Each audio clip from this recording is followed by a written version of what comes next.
બનાસકાંઠા જિલ્લાનું મુખ્ય વ્યાપારી મથક અને અંદાજે 3 લાખથી વધુ વસ્તી ધરાવતું શહેર એટલે કે ડીસા શહેર હવે માત્ર વેપાર પૂરતું મર્યાદિત નહીં રહે, પરંતુ તે કળા અને સંસ્કૃતિનું પણ એક મોટું કેન્દ્ર બનશે.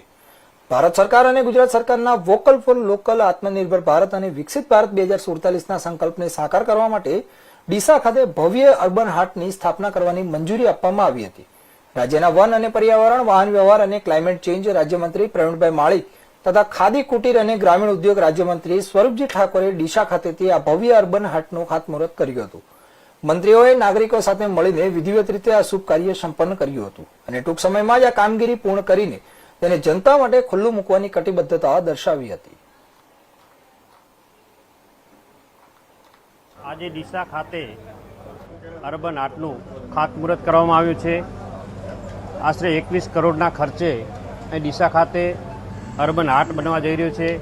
એની અંદર સ્વદેશી વસ્તુઓ જે આપણે ત્યાં જ બનતી હોય એ લોકો અહીં આવી અને વેચી પણ શકે અને બનાવી પણ શકે અને એમને રોજગારી પણ મળી શકે. એના માટે અદ્યતન સુવિધાવાળું, નવીનીકરણવાળું જે મોદી સાહેબનું સપનું છે કે સ્વદેશી વસ્તુ વાપરવી, એના માટે આજે ડીસા ખાતે મોટી સંખ્યામાં લોકો જોડાય અને આ ડીસા ખાતે સ્વદેશી વસ્તુ મળી રહે અને સ્વદેશી વસ્તુ અહીં બને એના માટે 21 કરોડના ખર્ચે અર્બન હાટ બનવા જઈ રહ્યું છે. એટલે ઘણો બધો આ વિસ્તારને ફાયદો પણ થશે અને જે મોદી સાહેબનું સપનું છે એ પણ પૂર્ણ થશે. એટલે આ વિસ્તારને ખૂબ ઉપયોગી થાય એના માટે ડીસા ખાતે આજે અર્બન હાટનું ખાતમુહૂર્ત કરવામાં આવ્યું છે.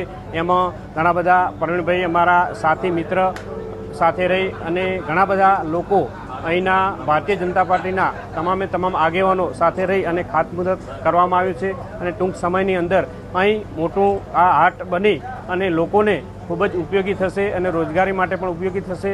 એટલે ખૂબ સરકારનો પણ આભાર માનીએ કે આ વિસ્તારની અંદર સ્વદેશી વસ્તુ માટે અને લોકોને ઉપયોગી થવા માટે, લોકોને રોજગારી મેળવવા માટે સરસ મજાનું અહીં હાટ બનવા જઈ રહ્યું છે. એટલે ખૂબ